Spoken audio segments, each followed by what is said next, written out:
After all this had happened, Paul decided to go to Jerusalem, passing through Macedonia and Achaia. After I have been there, he said, I must visit Rome also. He sent 2 of his helpers, Timothy and Erastus, to Macedonia, while he stayed in the province of Asia a little longer. About that time there arose a great disturbance about the way. A silversmith named Demetrius, who made silver shrines of Artemis, brought in a lot of business for the craft there. He called them together along with workers and related trades and said, You know, my friends, that we receive a good income from this business, and you see and hear how this fellow Paul has convinced and led astray large numbers of people here in Ephesus, and in practically the whole province of Asia. He says that gods made by human hands are no gods at all. There is danger not only that our trade will lose its good name, but also that the temple of the great goddess Artemis will be discredited, and the goddess herself, who is worshipped throughout the province of Asia and the world, will be robbed of her divine majesty. When they heard this, they were furious and began shouting, Great is Artemis of the Ephesians! Soon the whole city was in an uproar. The people seized Gaius and Aristarchus, Paul's traveling companions from Macedonia, and all of them rushed into the theater together. Paul wanted to appear before the crowd, but the disciples would not let him. Even some of the officials of the province, friends of Paul, sent him a message begging him not to venture into the theater. The assembly was in confusion. Some were shouting one thing, some another. Most of the people did not even know why they were there. The Jews in the crowd pushed Alexander to the front, and they shouted instructions to him. He motioned for silence in order to make a defense before the people. But when they realized he was a Jew, they all shouted in unison for about 2 hours, Great is Artemis of the Ephesians.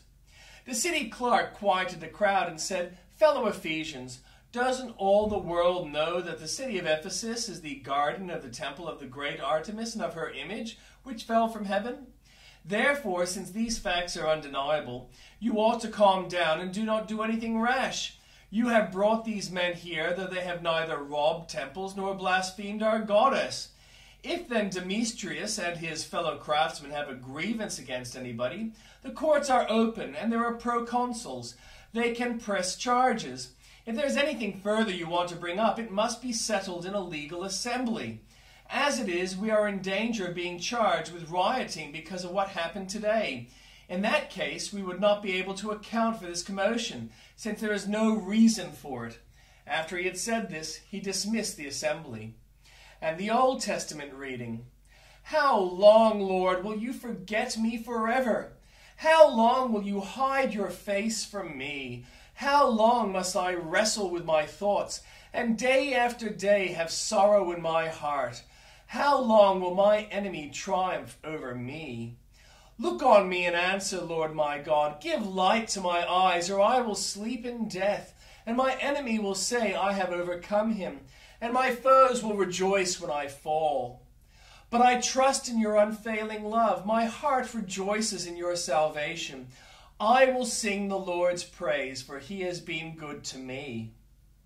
The fool says in his heart, There is no God. They are corrupt. Their deeds are vile. There is no one who does good. The Lord looks down from heaven on all mankind to see if there are any who understand, any who seek God. All have turned away, all have become corrupt. There is no one who does good, not even one. Do all these evildoers know nothing? They devour my people as though eating bread. They never call on the Lord. But there they are, overwhelmed with dread, for God is present in the company of the righteous. You evildoers frustrate the plans of the poor, but the Lord is their refuge. Oh, that salvation for Israel would come out of Zion. When the Lord restores his people, let Jacob rejoice and Israel be glad. Lord, who may dwell in your sacred tent? Who may live on your holy mountain? The one whose walk is blameless, who does what is righteous, who speaks the truth from their heart, whose tongue utters no slander, and does no wrong to a neighbor, and casts no slur on others, who despises a vile person, but honors those who fear the Lord, who keeps an oath even when it hurts, and does not change their mind, who lends money to the poor without interest, who does not accept a bribe against the innocent. Whoever does these things will never be shaken.